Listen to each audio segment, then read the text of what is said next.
Hey guys, today what we're going to be doing is the ABS sensors on the BMW. I have all four here, so I believe there's two on the front, two on the rear. These ones are the front, I believe, with the white tips, and these ones are the rear.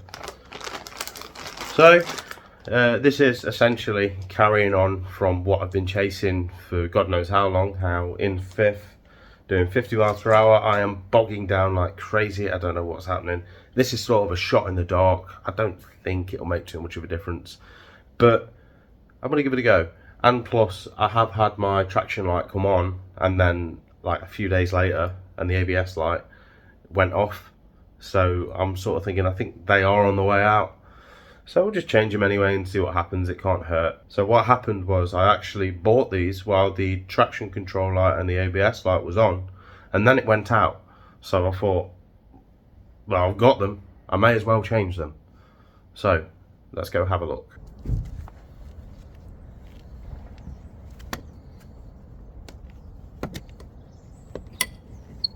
Okay, so I haven't really mentioned this a lot on my videos before, but do you know, if you've got one of these E46s, or BMW in general, these are really a worthwhile investment.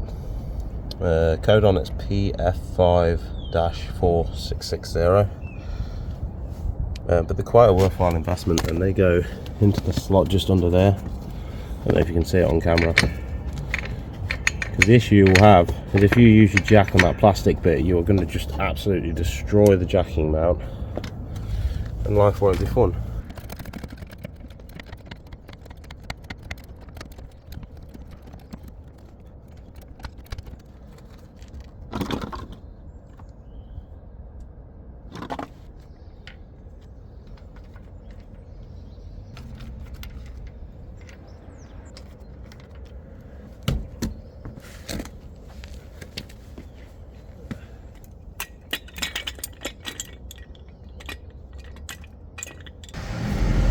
There's a bit of a closer look, and you can see how it's scored.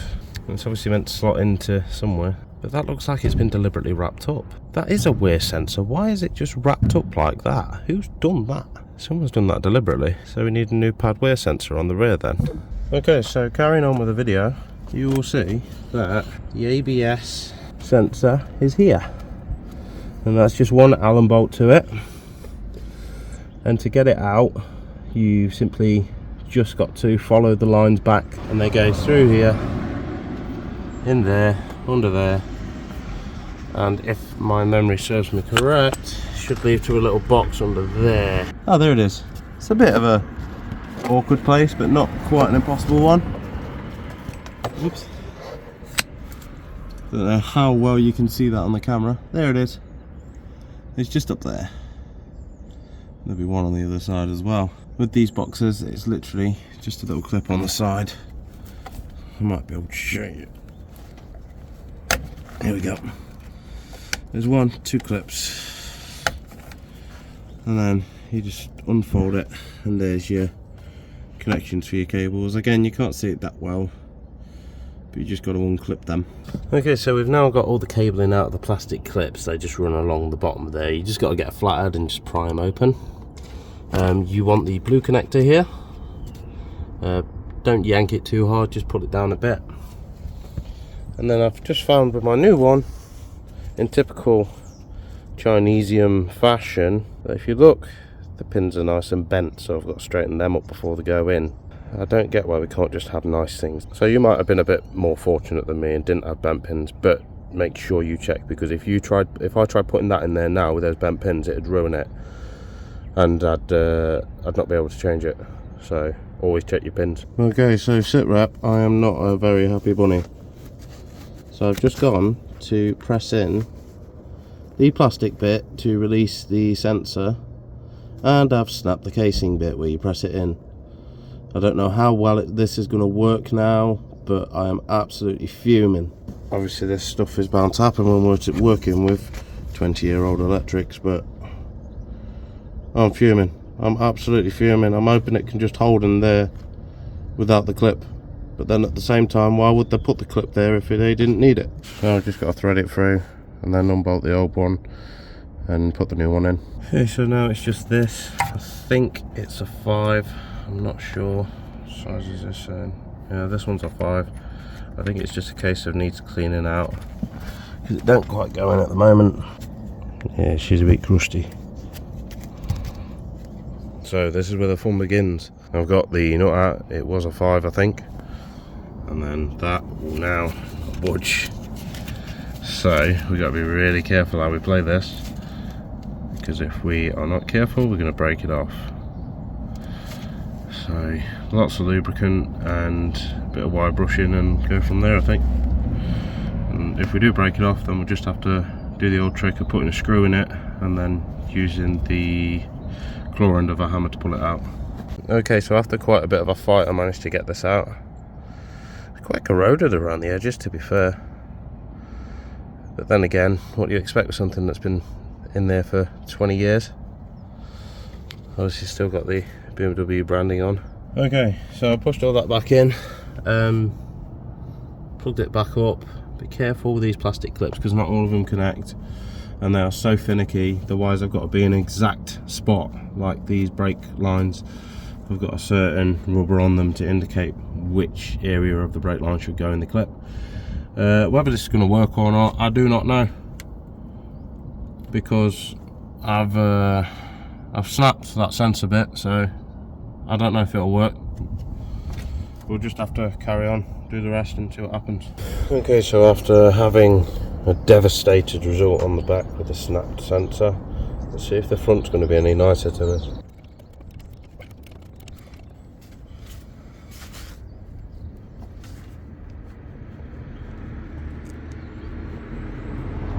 Okay, so I have had a bit of wobbling, and I think it's the control arm, because when I put my foot down and then let off, the car squirrels about everywhere.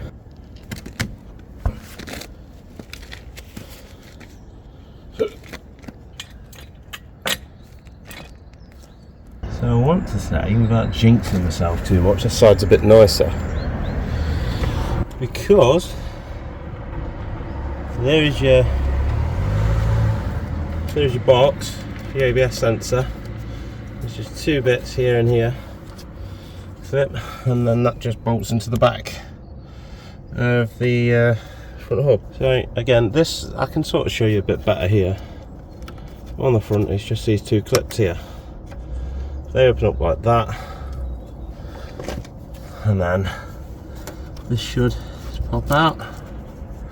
You can pull it out of these grommet bits as well.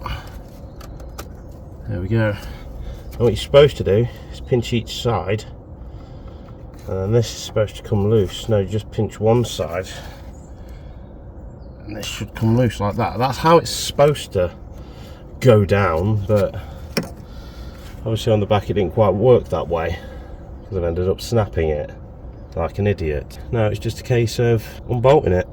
Hopefully it plays nicely. There we go. See these guys? Oh, I don't know if you see on camera, they're BMW as well, so factory sensors. I mean to say they've lasted over 20 years. It's not too bad. Nearly 23 years. Don't think we can complain. So these are supposedly the front what I've got. I've got a slight feeling, I could be wrong. So these white ones have a 3-pin, but the old ones have a 2-pin. Not sure how well we can see that. This one here, we're gonna have to give it a bit of a spit and polish.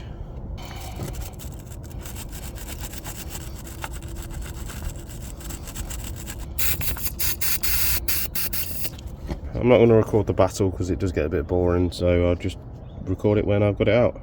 Alright then, in true fashion, we have problems. So the hole that the new sensor is supposed to go in is really rusty. And this didn't matter with the old sensor, because it was shaped like this. So it could go in and out with ease. Again, genuine BMW. But, no, I don't know if they gave me the wrong part or what. But we've got this thing.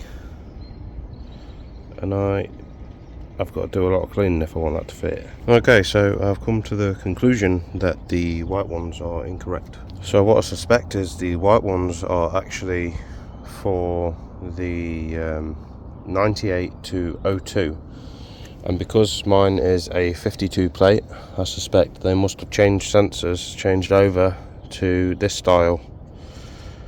So I now need to get a couple of these brand new. If you're wondering why it's a bit wet, I've just give it a bit of cleaning with some cleaning solution.